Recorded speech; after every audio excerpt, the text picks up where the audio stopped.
One is that in plants, let's take a tomato as a great example.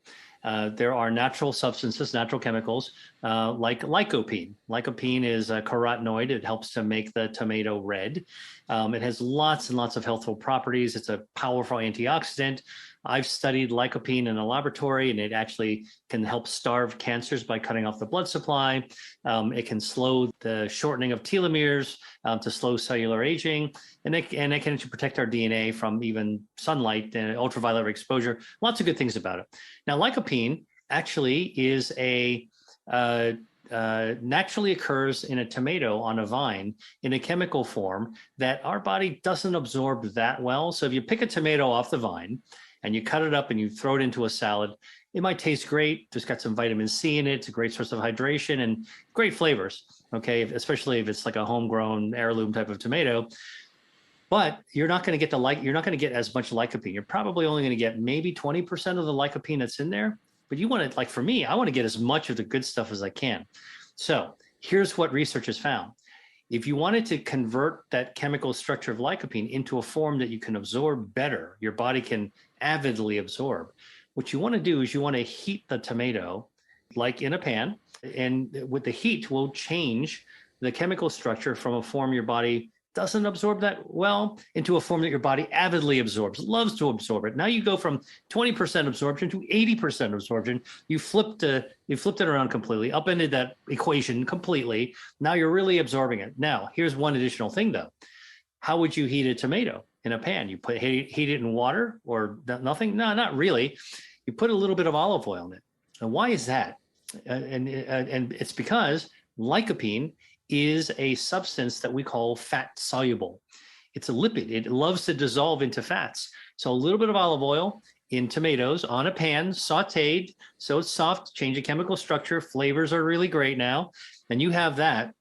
Now when you eat that tomato sauce sauteed in olive oil, the olive oil with the lycopene is carried into your body even more efficiently than if it were cooked in water. And so again, that's just one example of thousands of how oils with fat soluble foods. By the way, if you didn't want to look at olive oil, here's another common snack in the United States anyways, kind of tearing a page book from Latin American cuisine. You have these tortilla chips, and then you wind up actually having a salsa and guacamole. The salsa is often sort of stewed down tomatoes, cooked down tomatoes, served room temperature or chilled. And then the guacamole is just avocado that's been smashed up. Now, avocado has a lot of healthy fats in it. It's a fat soluble veggie. It's actually quite nutritious. Remarkably, people eating avocado actually shrink their waistline because actually, even though you're eating fat, it actually it burns down harmful fat. It's a whole other story that we had. But if you have guacamole, avocado with tomatoes, you get more lycopene. And so that happens to be kind of a popular snack in the United States. Well, right. So black pepper so this is an interesting thing. Most of us have heard that turmeric, which is a kind of a root, when you cut it open, it's this bright, beautiful, bright orange, a lovely color. And turmeric is also a dried spice used in Southeast Asian cuisine, including Indian cuisine, is where I first became acquainted with it. It not only makes food beautiful, it actually makes food delicious. It's got quite a lovely taste to it. It's a spice. Inside turmeric is curcumin. Curcumin is one of those natural chemicals, kind of like lycopene. It's one of those Mother Nature's treasure chest, Mother Nature's pharmacy with an F, not a PH. And the curcumin has a lot of properties: anti-inflammatory, it's antioxidant, it cuts off the blood supply, feeding cancers. It actually is helpful for your stem cells as well. It really activates almost all of your body's health defenses, and it's good for your gut microbiome. So why not just enjoy turmeric as a spice by itself? Because it's so potent that our body actually doesn't absorb everything that it could. In fact, our body gets a lot of it gets flushed out, at the tail end. And so what we want to do to improve our body's extraction of the good stuff, the turmeric, it turns out that if you have fresh cracked black pepper, all right, there's a substance in fresh cracked black pepper called piperine. Yeah. Piperine is one of Mother Nature's, again, these remarkable chemicals that actually influences the body. And piperine helps the body hang on to the curcumin. So if you have fresh cracked black pepper with your turmeric, you're actually creating a 1-2 punch that allows you to absorb more of the curcumin. Green tea, especially, has a natural polyphenol that's called catechins, EGCG, epigallocatechin gallate, EGCG, and the catechin is actually just part of the natural substance in the tea leaf. So whether you're brewing tea with a bag, or whether it's loose leaf tea, or whether it's matcha, which is just powdered tea leaves, the fact of the matter is that into the brew, into the liquid, the hot liquid, comes all these phytochemicals, including these catechins. So when you sip straight tea, the catechins go right in. They're easily absorbed by your body. And so, our blood levels of catechins go way up. So many things that catechins can do. One of the things that's important is actually it's a relaxant. It actually helps lower your stress.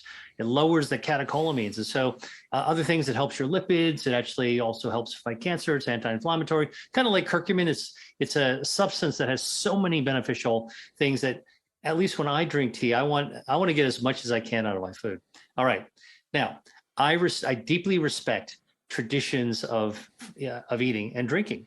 And one of the things that, I know is a tradition in England is, or in Ireland, you actually put some milk or cream into your tea. It actually changes the flavor profile, and it's lovely. I've had plenty of teas in England before, and I find it to be just such an incredibly nice. I feel great, sort of like having an English tea.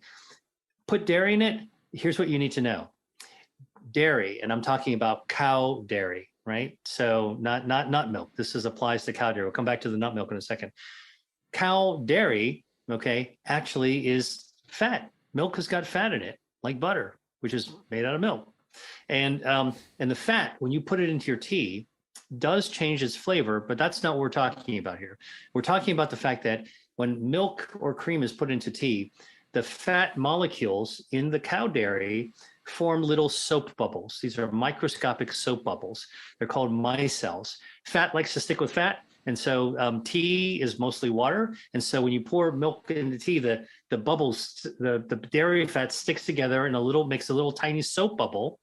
And what does it do? Those soap bubbles trap the polyphenols from tea. It traps the catechin. So you've got some good stuff wrapped in the soap bubble of dairy.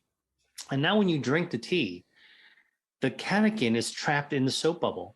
It doesn't get absorbed as easily in your stomach, and it just rolls down your gut, and a lot of it comes out the other end. Okay. And so you're missing out on a lot of the good stuff. You get a great, you get a nice flavor. And so what I'm telling you is that if you're drinking milk, or cow milk, dairy, put it in your tea, you're getting good flavor if that's what you like, but you're missing out on as most of the polyphenols. So just be aware that that's what you're actually doing. Now, if you want to actually still cut the tea with something that is milk-like, nut milks are fine because they don't actually have the same fatty reaction that the cow dairy has. So almond milk, cashew milk, those soy milks, they're all fine.